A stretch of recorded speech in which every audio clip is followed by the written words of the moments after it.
27 दिसंबर 1948 की रात दुनिया का सबसे बड़ा यात्री विमान डगलस DC-3 मियामी से फ्लोरिडा के लिए उड़ान भर रहा था। विमान में 125 यात्री और 9 क्रू सदस्य, कुल 134 लोग सवार थे। उत्तरी अटलांटिक महासागर के ऊपर लगभग 8,300 फीट की ऊंचाई पर विमान शांति से अपनी 180 मील प्रति घंटे की रफ्तार से आगे बढ़ रहा था। रात के 8:13 हुए थे। कॉकपिट में कैप्टन रॉबर्ट मिलर और उनके को पायलट सब कुछ सामान्य देख रहे थे, लेकिन अचानक सैन जुआन एयर ट्रैफिक कंट्रोल यानी ATC के साथ उनका संपर्क कमजोर पड़ने लगा। कैप्टन मिलर ने रिपोर्ट किया कि उन्हें एक मामूली तकनीकी समस्या का सामना करना पड़ रहा है। ये उनकी आखिरी आवाज थी। इसके ठीक 10 सेकंड के अंदर विमान ATC के रडार से हमेशा के लिए गायब हो गया। विमान की आखिरी लोकेशन बरमूडा ट्रायंगल के ठीक बीच में थी। उस रात जो हुआ वो किसी तकनीकी खराबी से कहीं ज्यादा भयानक था। विमान दुनिया की सबसे रहस्यमयी जगह बरमूडा ट्रायंगल के एक ऐसे बवंडर में फंस गया था जिसके बारे में किसी ने न कभी सुना था न कभी देखा था। पलक झपकते ही विमान के अंदर चीख पुकार मच गई। कैप्टन मिलर ने अपनी पूरी ताकत से प्लेन को संभालने की कोशिश की, लेकिन तब तक बहुत देर हो चुकी थी। तूफान ने पूरे विमान को अपनी चपेट में ले लिया था और उसे किसी खिलौने की तरह घुमा रहा था। प्लेन के सारे इलेक्ट्रॉनिक उपकरण, कंपास, रेडार सब कुछ बंद हो चुका था। विमान अब किसी इंसान के नियंत्रण में नहीं था, वो सिर्फ तूफान की रफ्तार से अंधाधुंध उड़े जा रहा था। लगभग आधा घंटा उस जानलेवा बवंडर में जूझने के बाद जब विमान तूफान से बाहर निकला तो चारों तरफ सिर्फ अंतहीन समंदर था। प्लेन के इंजन अभी भी काम नहीं कर रहे थे और वो धीरे धीरे नीचे की ओर गिर रहा था। तभी को पायलट की नजर सामने एक द्वीप पर पड़ी। वो एक अनजान, अनछुआ द्वीप था। सबको पता था कि उनकी मौत बस कुछ ही पलों की दूरी पर है। विमान उस द्वीप पर मौजूद एक विशालकाय पुराने पेड़ से जा टकराया। पेड़ की सैकड़ों मोटी डालियों ने विमान को किसी जाल की तरह अपने अंदर फंसा लिया और यही वो चमत्कार था जिसने 134 लोगों की जान बचा ली। विमान के पेड़ में फंस जाने से यात्रियों की जान तो बच गई, लेकिन ये एक दर्दनाक शुरुआत थी। विमान के अंदर से कराहने और रोने की आवाजें आ रही थी। कैप्टन रॉबर्ट मिलर, जिनका सिर एक पैनल से टकरा गया था, होश में आते ही हरकत में आ गए। उन्होंने तुरंत लोगों को शांत कराया। विमान में सवार एक retired army doctor Evelyn read ने बिना समय गंवाए घायलों की देखभाल शुरू कर दी। कुल 10 लोग गंभीर रूप से घायल थे। किसी का हाथ टूटा था, किसी का पैर, तो 2 लोगों के सिर पर गहरी चोटें आई थी। बाकी सभी लोग सदमे में थे लेकिन सुरक्षित थे। जब सब धीरे धीरे विमान से नीचे उतरे तो उन्होंने महसूस किया कि वे कहां आ फंसे हैं। ये एक ऐसा द्वीप था जो किसी नक्शे पर मौजूद नहीं था। चारों तरफ घना जंगल, अजीबोगरीब पेड़ पौधे और एक अनजानी खामोशी थी। सबसे पहली और सबसे बड़ी चुनौती थी पानी। हर कोई प्यासा था, लेकिन पूरे द्वीप पर दूर दूर तक किसी नदी, झरने या साफ पानी के स्रोत का कोई निशान नहीं था। उनकी एकमात्र उम्मीद अब सिर्फ बारिश का पानी थी। कैप्टन मिलर ने अपने अनुभव का इस्तेमाल करते हुए लोगों को समूहों में बांटा। एक समूह को विमान के मलबे से खाने पीने का सामान, दवाइयां और काम की चीजें निकालने का काम सौंपा गया। दूसरा समूह कैप्टन के साथ मिलकर रात गुजारने के लिए एक अस्थायी आश्रय बनाने में जुट गया। उन्होंने विमान की टूटी हुई सीटों, धातु की चादरों और बड़े बड़े पत्तों का इस्तेमाल करके एक काम चलाऊ छत तैयार की जो उन्हें रात की ठंड और संभावित बारिश से बचा सके। उस पहली रात जब वे एक दूसरे से सटकर बैठे थे तो उनके दिलों में एक ही सवाल था, क्या कोई उन्हें ढूंढने आएगा? क्या वे कभी इस अनजान जगह से बाहर निकल पाएंगे? दूसरे दिन की सुबह एक नई चुनौती लेकर आई, भोजन की कमी और आग जलाने की तकनीक। विमान से जो थोड़ा बहुत खाना मिला था वो ज्यादा दिन नहीं चलने वाला था। उन्हें द्वीप पर ही भोजन खोजना था, लेकिन कौन सा फल जहरीला है और कौन सा खाने लायक, ये जानने का कोई तरीका नहीं था। इसी कोशिश में एक अधेड़ उम्र के व्यक्ति ने एक अनजान फल खा लिया और कुछ ही घंटों में उसकी तड़प तड़प कर मौत हो गई।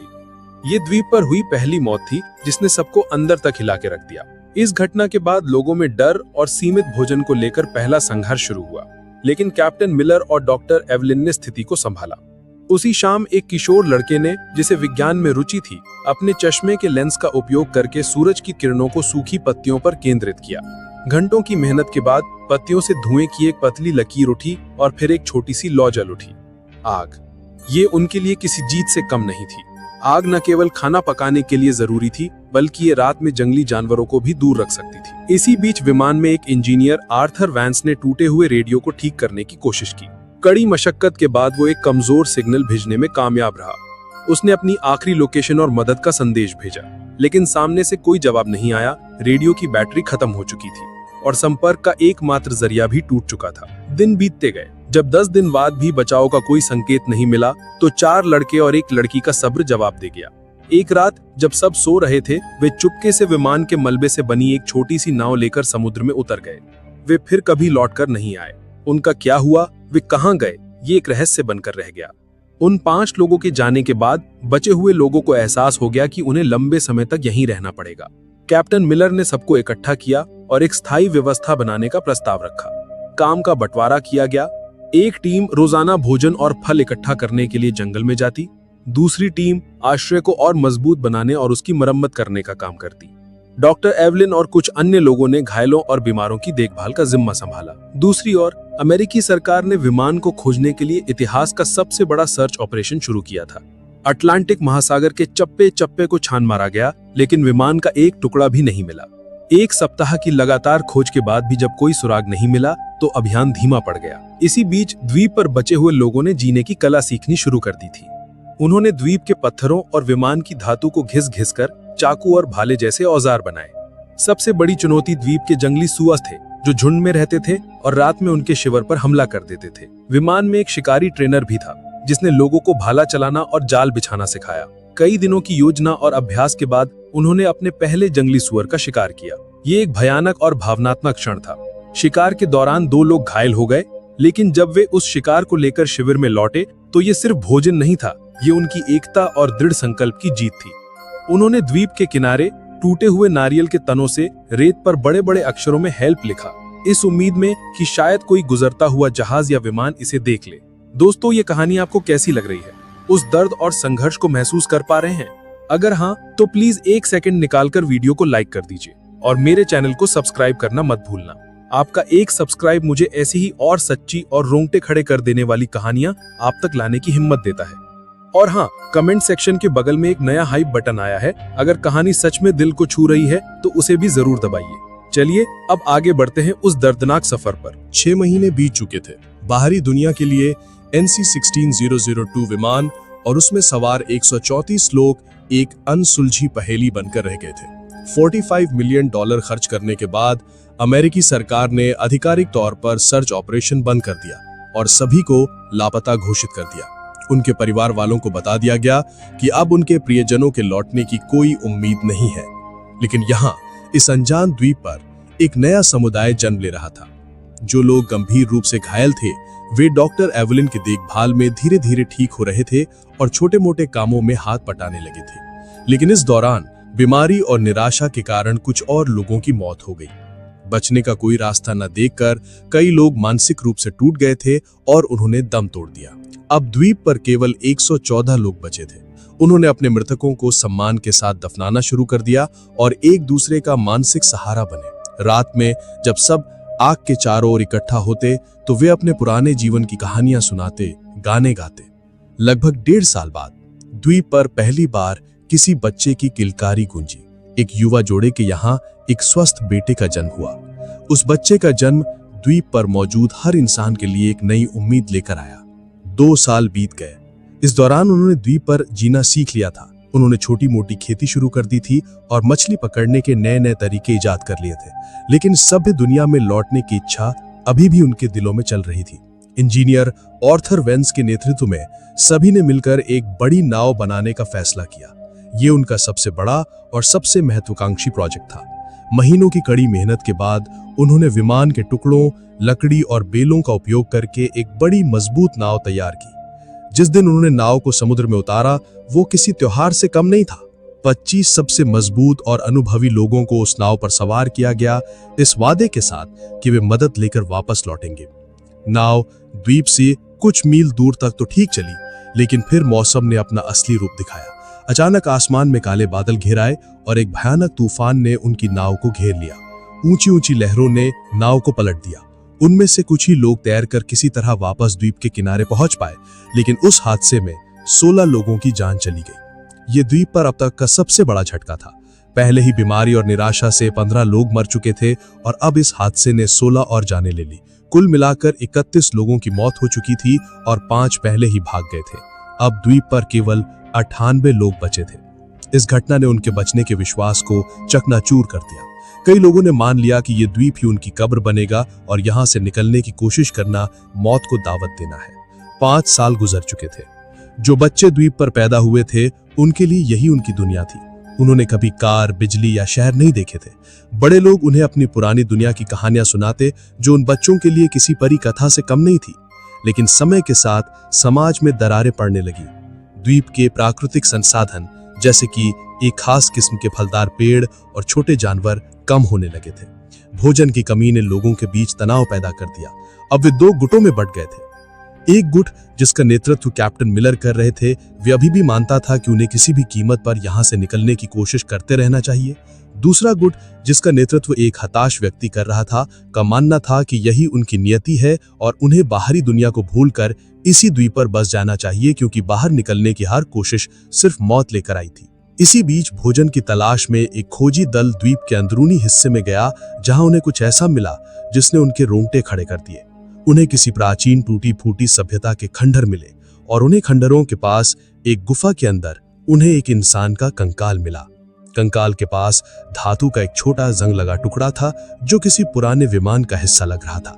ये इस बात का सबूत था कि वे इस द्वीप पर फंसने वाले पहले लोग नहीं थे। बरमूडा ट्रायंगल का रहस्य और भी गहरा हो गया था। क्या इस द्वीप का कोई श्राप था? क्या यहाँ आने वाला हर कोई यही मर जाता है? इन सवालों ने उन्हें और भी डरा दिया। 7 साल बीत चुके थे। इन 2 सालों में तनाव, भोजन की कमी और बीमारियों के कारण 16 और लोगों की मौत हो गई। अब उनकी संख्या घटकर सिर्फ 82 रह गई थी। लोग जीने की उम्मीद लगभग छोड़ चुके थे, वे बस दिन काट रहे थे। ऐसा लग रहा था कि चीजें इससे ज्यादा बुरी नहीं हो सकती, लेकिन वे गलत थे। 8वें साल की एक दोपहर द्वीप पर एक भयानक चक्रवात आया। तेज हवाओं और मूसलाधार बारिश ने उनके लंबे समय की मेहनत से बनाए गए बसीरों और छोटी मोटी फसलों को तहस नहस कर दिया। उन्होंने जो कुछ भी बनाया था सब कुछ बिखर गया। उनके जीने का मनोबल पूरी तरह से टूट चुका था। वे खुले आसमान के नीचे भीगते हुए, कांपते हुए बैठे थे और सोच रहे थे कि शायद अब अंत आ गया है। चक्रवात के ठीक कुछ हफ्ते बाद, जब वो अभी उबरने की कोशिश ही कर रहे थे, द्वीप एक जोरदार भूकंप से कांप उठा। जमीन ऐसे हिल रही थी जैसे फट जाएगी, पहाड़ टूटकर गिरने लगे और पेड़ जड़ से उखड़ गए। हर कोई अपनी जान बचाने के लिए इधर उधर भाग रहा था। ये भूकंप विनाशकारी था, लेकिन अनजाने में ये उनके उद्धार का कारण बनने वाला था। भूकंप के कारण विमान का जो मलबा सालों से एक ही जगह पड़ा था, वो अपनी जगह से खिसक गया और उसके नीचे दबे कुछ तार और उपकरण बाहर आ गए। किसी को नहीं पता था कि ये छोटी सी घटना उनकी 9 साल की पीड़ा का अंत लिखने वाली है। भूकंप के कुछ दिन बाद जब सब कुछ शांत हुआ, तो इंजीनियर आर्थर वेंस यूं ही टूटे हुए मलबे का निरीक्षण कर रहा था। तभी उसकी नजर विमान के उस रेडियो पर पड़ी जो अब एक अलग कोण पर पड़ा था। उसी समय वैज्ञानिकों के अनुसार एक तीव्र सौर तूफान, जिसे सोलर फ्लेयर कहते हैं, उठा, जिसने पृथ्वी के चुंबकीय क्षेत्र को प्रभावित किया। ये एक दुर्लभ खगोलीय घटना थी। शायद इसी घटना के कारण या भूकंप से हिले तारों के जुड़ जाने से एक चमत्कार हुआ। आर्थर ने जब यूं ही रेडियो का एक स्विच दबाया तो उसमें से एक हल्की सी खरखराहट की आवाज आई। उसके दिल की धड़कन बढ़ गई। उसने कांपते हाथों से बैटरी के बचे कुछ तारों को जोड़ा और 9 साल में पहली बार रेडियो की हरी बत्ती जल उठी।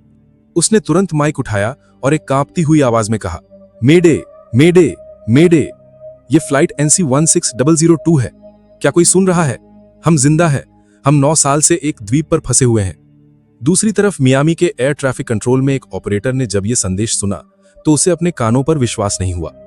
उसने सोचा कि ये कोई मजाक है। लेकिन जब आर्थर ने विमान का रजिस्ट्रेशन नंबर, कैप्टन का नाम और उड़ान की तारीख बताई तो पूरे कंट्रोल रूम में सन्नाटा छा गया। अमेरिकी सरकार ने तुरंत रेस्क्यू ऑपरेशन फिर से शुरू कर दिया। उस समय सैटेलाइट तकनीक इतनी उन्नत नहीं थी कि वे लोकेशन को ट्रैक कर सके। उन्हें बस इतना पता था कि विमान बरमूडा ट्रायंगल के आसपास कहीं है। उन्होंने उस पूरे इलाके के एक एक द्वीप को फिर से छानने का फैसला किया।